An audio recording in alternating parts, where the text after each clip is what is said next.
श्री गणेशाय नमः। अनंत विद्या चैनल पर आज हम अरुणी उपनिषद को समझने की कोशिश करेंगे। तो चलिए शुरू करते हैं। अरुणी मुनि ब्रह्मलोक में भगवान ब्रह्मा जी के पास गए और प्रार्थना करते हुए पूछा, हे भगवान, मैं सभी कर्मों का किस तरह से त्याग कर सकता हूं? तब ब्रह्मा जी ने उनसे कहा, अपने परिवार, रिश्तेदार और दोस्तों को, जनेऊ, यज्ञ, छोटी और पढ़ाई को, और पृथ्वीलोक, भूलोक, स्वलोक, महलोक, जनहलोक, तपलोक, सत्यलोक और अतल, तलातल, वितल, सुतल, रसातल, महातल और पाताल आदि पूरे ब्रह्मांड का त्याग कर देना चाहिए। सिर्फ दंड, पहनने के लिए कपड़ा और लंगोटी रखना चाहिए। बाकी सभी चीजों का त्याग कर देना चाहिए। गायत्री को अपनी वाणी रूपी अग्नि में स्थापित करें। जनेऊ को धरती पर या जल में बहा देना चाहिए। बर्तन का भी त्याग करें और कुशा को भी छोड़ दें। लौकिक अग्नि का भी त्याग करें।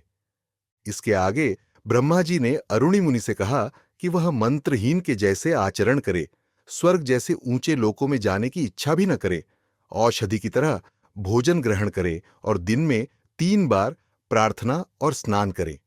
संध्या समय में ध्यान मग्न होकर परब्रह्म परमात्मा की खोज करें।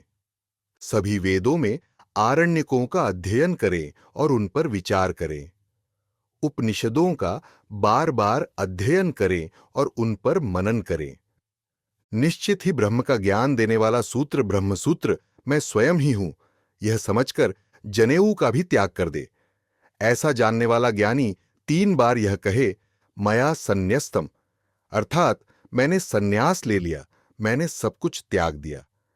इसके बाद यह मंत्र बोले, अभयम सर्वभूतेभ्यो मत्तः सर्वम प्रवर्तते, अर्थात सभी जीव चाहे हिंसक हों या अहिंसक निर्भय हो जाए, संपूर्ण जगत मुझ में ही समाहित है। इसके साथ ही ये कहे, हे दंड, आप मेरे मित्र हैं, आप मेरी शक्ति और साहस की रक्षा करें। आप ही वृत्रासुर का नाश करने वाले देवराज इंद्र के वज्र हैं। हे वज्र, आप हमें सन्यास धर्म से भटकाने वाले किसी भी पाप को दूर करें। यह कहते हुए अभिमंत्रित बांस का दंड और लंगोटी धारण करे। भोजन औषधि के समान समझकर ग्रहण करे। जो कुछ भी प्राप्त हो उसे थोड़ा थोड़ा करके औषधि की तरह खाए। हे अरुणी, सन्यास धर्म के सभी नियमों और अनुशासनों की सावधानी पूर्वक रक्षा करो। तदनंतर ब्रह्मा जी ने फिर कहा, ब्रह्म भाव को प्राप्त करने वाले परमहंस सन्यासियों के लिए पृथ्वी ही उनके बैठने और सोने का स्थान है। वे मिट्टी के पात्र, तूंबी या लकड़ी के बने कमंडल को अपने साथ रख सकते हैं। सन्यासियों को काम, क्रोध, प्रसन्नता, दुख, गुस्सा, लालच, मोह, दिखावा, जलन, इच्छा, दूसरों की निंदा, ममता और अहंकार आदि सभी भावनाओं का पूरी तरह त्याग करना चाहिए। उन्हें वर्षा ऋतु के 4 महीने एक ही स्थान पर स्थिर होकर रहना चाहिए।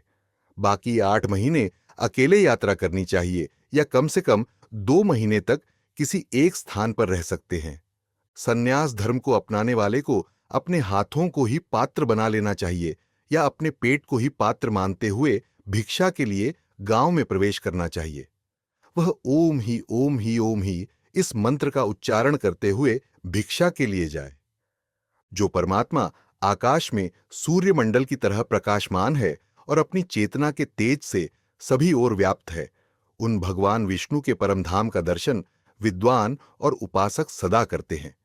जो निष्काम भाव से साधना में सतत लगे रहते हैं, वे ब्राह्मण वहां पहुंचकर उस परम धाम को और भी अधिक प्रकाशित करते हैं। इसे विष्णु का परम धाम कहा जाता है।